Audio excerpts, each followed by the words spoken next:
सभी को जय श्री राम। दोस्तों, आज हम कार्तिक मास में सुनी जाने वाली कहानियों का श्रवण करेंगे। तो सबसे पहले हम विघ्नहर्ता भगवान श्री गणेश की कहानी सुनेंगे।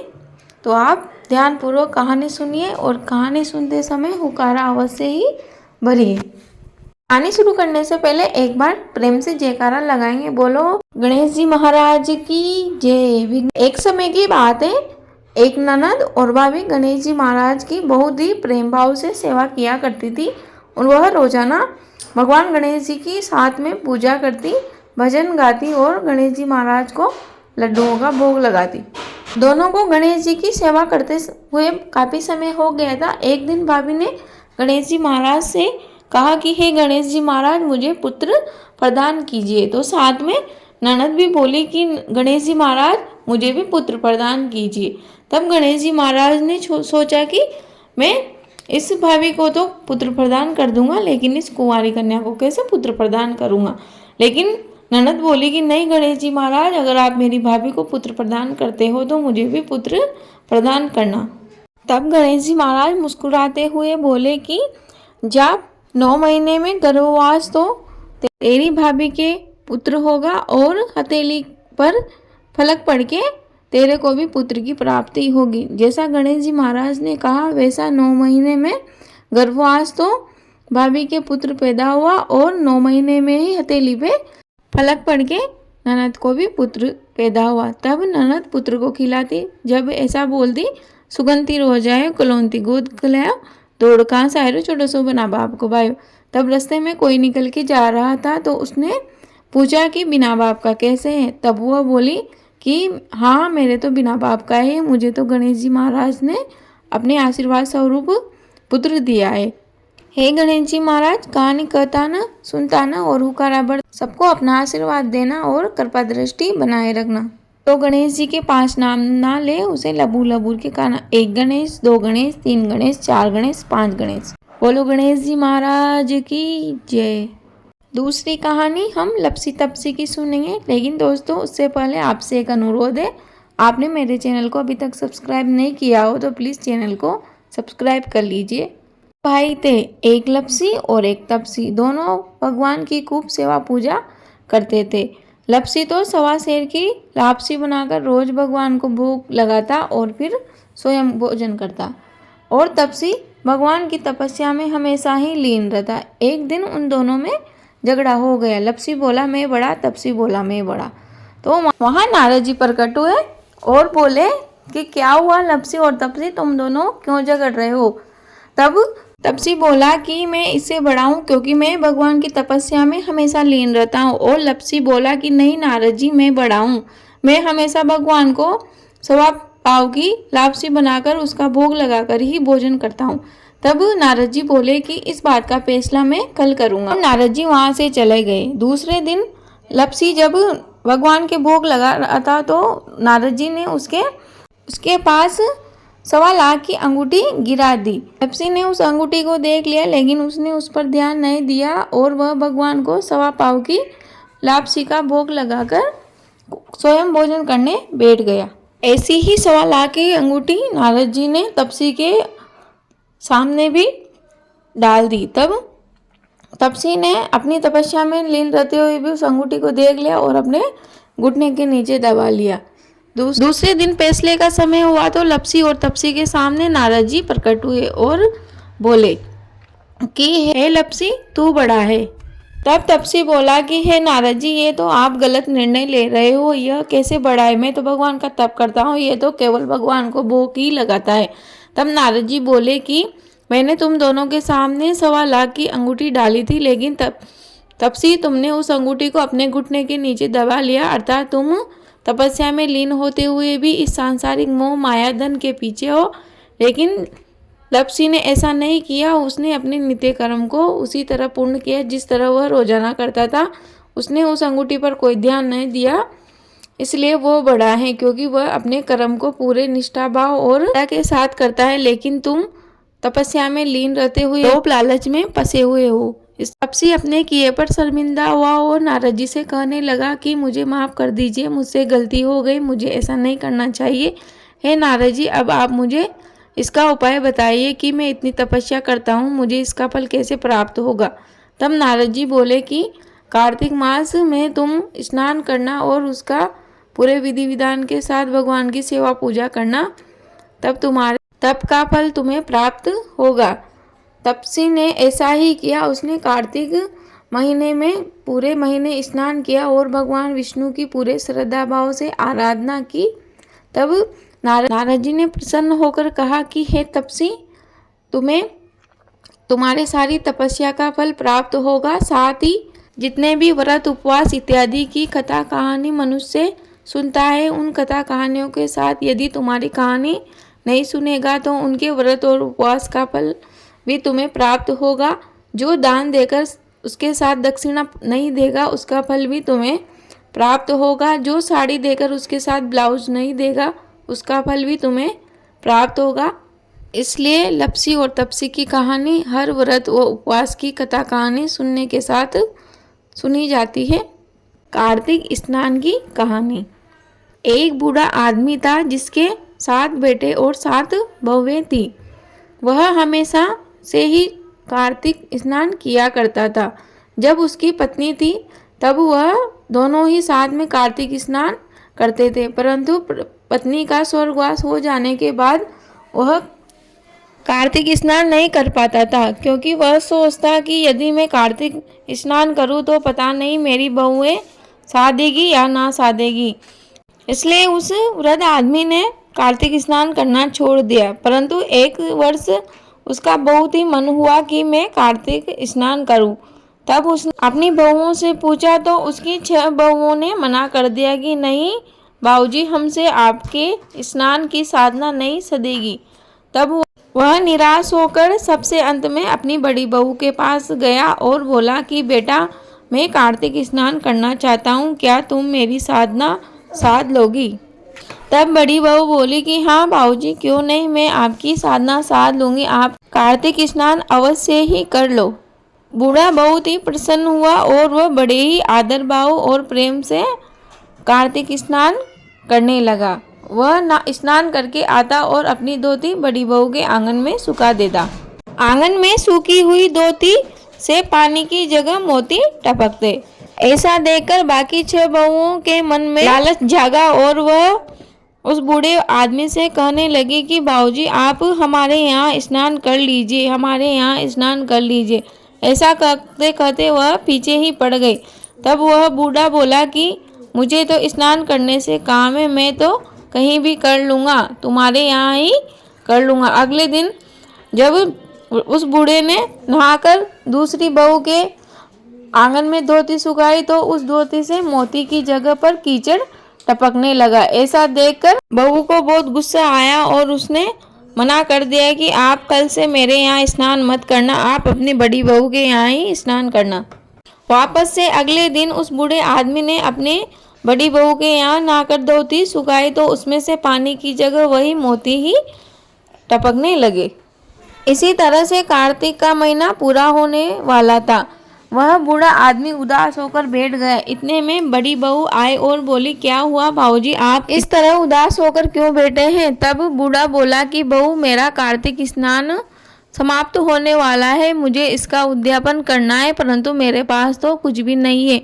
तब बड़ी बहू बोली कि इसमें उदास होने वाली कौन सी बात है बाबूजी, मैं आपके कार्तिक स्नान का उद्यापन करवा दूंगी, बताइए आप क्या करना चाहते हैं? तब बूढ़ा बोला कि मैं सारे परिवार को भोजन करवाना चाहता हूँ। तब बड़ी बहू मुस्कुराते हुए बोली कि बाबूजी, इसमें इतना उदास होने वाली क्या बात है, मैं सभी के लिए भोजन बना दूंगी और सभी को भोजन करवा दूंगी, आप जाकर उनको बुला लाना। वह बूढ़ा अपने बाकी 6 बेटों और उनकी बहुओं को बुलाने गया तो उनकी बहुओं ने मना कर दिया कि हम उसके यहाँ भोजन नहीं करेंगे। बूढ़ा फिर उदास होकर बैठ गया। तब बड़ी बहू आई और बोली कि बाबूजी, क्या हुआ, आप फिर से क्यों उदास होकर बैठे हैं? तब वह बोला कि बहू, मैं उन्हें बुलाने गया था लेकिन उन्होंने कहा कि वह तुम्हारे यहाँ भोजन नहीं करेगी। तब बड़ी बहू बोली कि बाबूजी, इसमें उदास होने वाली क्या बात है, मैं सभी के लिए भोजन बनाकर रख जाऊंगी, वह आकर खा लेंगी। उद्यापन वाले दिन बड़ी बहू सुबह जल्दी उठी और उसने कई प्रकार के व्यंजन आदि बनाकर वह स्वयं 4 रोटी लेकर खेत पर निकल गई। इधर पीछे से 6 बउए और उस बूढ़े के 6 बेटे आए और उन्होंने भोजन किया। भोजन बहुत ही स्वादिष्ट था। बड़ी बहू से बाकी की 6 बहुएं बहुत ही ईर्ष्या करती थी, इसलिए उन्होंने बचे हुए खाने में कंकड़ पत्थर मिला दिए और आपस में बातें करने लगी कि अब आएगा मज़ा, सारा खाना तो अपन ने खराब कर दिया, अब आएगी तो दोबारा से बनाएगी और खाएगी, उसे बहुत परेशानी होगी और हमें बहुत आनंद आएगा। इस तरह की बातें करते हुए 6 बहुएं अपने घर को लौट गई। उधर बड़ी बहू खेत में बैठे बैठे जो 4 रोटी लेकर गई थी वह चिड़ियाओं को खिला रही थी और बोल रही थी, राम जी की चिड़िया, राम जी का खेत, चुगोरी चिड़िया भर भर पेट। बड़ी बहू जब घर लौटकर आई तो वह बूढ़ा बाहर बैठा हुआ था और बहुत ही उदास था। तब बड़ी बहू ने कहा कि बाबूजी अब क्या हो गया, अब आप इतने उदास क्यों बैठे हुए हैं। तब वह बोला कि बेटा, सब ने भोजन तो कर लिया और सबके लिए भोजन हो भी गया, लेकिन उन बहुओं ने बाकी बचे हुए भोजन में कंकड़ पत्थर मिला दिए, अब तुम क्या खाओगी। तब बड़ी बहू मुस्कुराते हुए बोली कि कोई बात नहीं बाबूजी, मैं और बना लूँगी, और वह ऐसा कहते हुए अंदर चली गई। जैसे ही उसने रसोईघर का गेट खोला तो उसकी आंखें चकाचौंध हो गई, क्यों पूरा रसोई घर हीरे मोती जवाहरात सोना चांदी से जगमगा रहा था। उसने उस बूढ़े आदमी को जोर से आवाज़ लगाई कि बाबूजी यहाँ आओ, यहाँ आओ। तब वह बूढ़ा दौड़ता हुआ गया तो वह भी देखकर सुन्न हो गया और बोला कि बेटा, ये सब तुमने मेरे कार्तिक स्नान के व्रत की साधना को साधा है, उसी का फल तुम्हें भगवान विष्णु ने प्रदान किया है। बोलो विष्णु भगवान की जय, बोलो कार्तिक मास की जय। इस कहानी को कहता ना सुनता ना और हुकारा बढ़ने वाले को भी ऐसा फल प्राप्त हो। अब सुनेंगे पोपा बाई की कहानी शुरू करने से पहले दोस्तों आपसे एक अनुरोध है कि यदि आपने अभी तक वीडियो को लाइक नहीं किया है तो प्लीज़ वीडियो को लाइक कर दीजिए। एक छोटा सा गांव था जिसमें एक लड़की रहा करती थी। उस लड़की के माँ बाप नहीं थे, वह अपने भाई के पास ही रहा करती थी। बचपन से ही उस लड़की का पूजा पाठ भक्ति भाव आदि में बहुत ही ज़्यादा ध्यान था। उस लड़की का नाम पोपा बाई था। पोपा बाई गांव में जहाँ भी पूजा पाठ भजन कीर्तन जागरण इत्यादि होते तो वहाँ पहुँच जाती। समय के साथ पोपा बाई जवान हुई और विवाह योग्य हो गई। उनके भाई को उनके विवाह की चिंता सताने लगी। पोपा बाई का भाई उनके लिए योग्य वर ढूंढने लगा, लेकिन उनसे कोई विवाह करने को तैयार नहीं होता, क्योंकि वह पूरे दिन पूजा पाठ सेवा भाव भजन कीर्तन में ही व्यस्त रहती। पोपा बाई का भाई बहुत परेशान हो गया। तब पोपा बाई अपने भाई से बोली कि भैया, आप मेरे विवाह की चिंता ना कीजिए, मैं विवाह नहीं करूँगी, मैं जिंदगी भर एक साध्वी बनकर ही रहूँगी और भगवान की सेवा पूजा में ही अपना जीवन यापन करूँगी। आप मेरे लिए गाँव के बाहर एक झोपड़ी बना दीजिए, मैं वहीं पर रहकर भगवान की सेवा पूजा करूँगी। और गांव में ऐलान करा दीजिए कि जिनके भी घर में गाय भैंस बकरी आदि है वह उन्हें वहाँ छोड़ आए, मैं उनकी रखवाली कर लूँगी, बदले में वह मुझे रूखी सूखी जो भी देंगे वह खाकर अपना गुजारा कर लूँगी। पोपा बाई के लिए गांव के बाहर एक झोपड़ी बना दी गई और वह उसी में रहकर सेवा पूजा में लीन रहने लगी। एक दिन एक राजा शिकार करने के लिए जंगल में आया तो उसे बहुत प्यास लगने लगी। उसने देखा कि वहाँ पर एक झोपड़ी बनी हुई है। उसने सोचा कि झोपड़ी में कोई ना कोई तो रहता ही होगा जो मुझे पानी पिला देगा। वह उस झोपड़ी के पास गया और दरवाज़ा खटखटाने लगा, लेकिन दरवाज़ा अंदर से बंद था। तब वह बोला कि अंदर कोई है, अंदर कोई है। तब बहुत देर तक कोई आवाज़ नहीं आई और फिर कुछ देर बाद पोपा बाई बोली कि कौन है जो मेरी पूजा में विघ्न डाल रहा है। तब राजा को पोपा बाई की आवाज़ बहुत ही मधुर लगी और वह उस पर मोहित हो गया और मन में इच्छा लालसा जाग गई कि मैं विवाह करूँगा तो इसी से करूँगा। तब उसने फिर आवाज़ लगाई। तब पोपा बाई बोली कि दुष्ट कौन हो तुम जो मेरी पूजा में विघ्न डाल रहे हो। तब राजा बोला कि मैं इस देश का राजा हूँ, मैं तुमसे विवाह करना चाहता हूँ, क्या तुम मुझसे विवाह करोगी? तब पोपाबाई बोली कि नहीं, मैं तुमसे विवाह नहीं करूँगी। मैं एक साध्वी हूँ और अपना जीवन भगवान विष्णु को समर्पित कर चुकी हूँ। तब राजा बोला कि नहीं, मैं तो तुमसे विवाह अवश्य ही करूँगा। तब राजा ने जबरदस्ती कुटिया का दरवाज़ा तोड़ा और वह पोपाबाई को उठाकर अपने महल में ले गया। तब पोपाबाई ने उसे श्राप दिया कि जा, कुछ ही दिनों में तेरा सारा राजपाट नष्ट हो जाएगा। ऐसा श्राप सुनकर राजा की अन्य रानियां बहुत ही चिंतित हो गई और उन्होंने राजा को समझाया कि आप इन्हें जहाँ से लाए हो वहीं पर छोड़ आओ। तब राजा को भी डर लगने लगा कि वास्तव में इसका श्राप सच हो गया तो मेरा सारा राजपाट ही नष्ट हो जाएगा, मैं किस पर राज करूंगा। ऐसा विचार कर राजा उसे वापस उसकी झोपड़ी में छोड़ने के लिए चला गया। रास्ते में जब वह जा रहे थे तो एक नदी आई जहाँ राजा ने सोचा कि क्यों ना मैं स्नान कर लूं। राजा जैसे स्नान करने लगा तो पोपाबाई सोचने लगी कि एक परपुरुष ने मुझे छू लिया है और मेरा सतीत्व नष्ट हो गया है, इसलिए अब मैं मृत्यु को प्राप्त होंगी। तब पोपाबाई ने अपनी स्व इच्छा से, उनके तप के प्रभाव से इच्छा मृत्यु को प्राप्त किया। पोपाबाई को अपनी सेवा, भक्ति व तपस्या से इतना बल प्राप्त हो चुका था कि वह अपनी इच्छा से मृत्यु को प्राप्त कर सके। उसी नदी के किनारे पोपाबाई ने अपनी देह का त्याग कर दिया और वह बैकुंठ को लौट गए, लेकिन वहां पर यमराज जी ने उन्हें आने नहीं दिया और कहा कि पोपाबाई, आप अंदर नहीं आ सकते क्योंकि आपने इच्छा मृत्यु को प्राप्त किया है। ब्रह्मा जी ने जो आपके लिए समय लिखा था मृत्यु का वह अभी पूरा नहीं हुआ है, इसलिए आपको यहाँ नहीं आने दिया जाएगा। लेकिन भगवान विष्णु आपकी सेवा व तपस्या से बहुत ही प्रसन्न है, इसलिए उन्होंने आपको वैकुंठ के द्वार पर ही स्थान दिया है, इसलिए आप यहाँ ही रहिए। और पोपाबाई वहाँ रहने लगी। कुछ समय बाद एक बहुत ही दानवीर धर्मात्मा सेठ और सेठानी जी की मृत्यु हुई, जो बैकुंठ धाम पर पहुंचे, परंतु उन्हें अंदर नहीं आने दिया गया। उनके लिए बैकुंठ के द्वार नहीं खोले गए। तब सेठ और सेठानी जी यमराज जी से बोले कि यह क्या, हम तो बहुत ही धर्मात्मा हैं, हमने तो पूरे जीवन ही दान पुण्य किया है, फिर हमारे लिए बैकुंठ के द्वार क्यों नहीं खुल रहे, हमें नरक में क्यों भेजा जा रहा है। तब यमराज जी बोले कि आपने मृत्यु लोक में पोपाबाई की कथा का श्रवण नहीं किया है, इसी कारण आपको नरक में जाना पड़ रहा है। तब सेठ और सेठानी जी बोले कि हम तो पोपाबाई को जानते ही नहीं है, हम उनकी कथा का श्रवण कहाँ से करेंगे।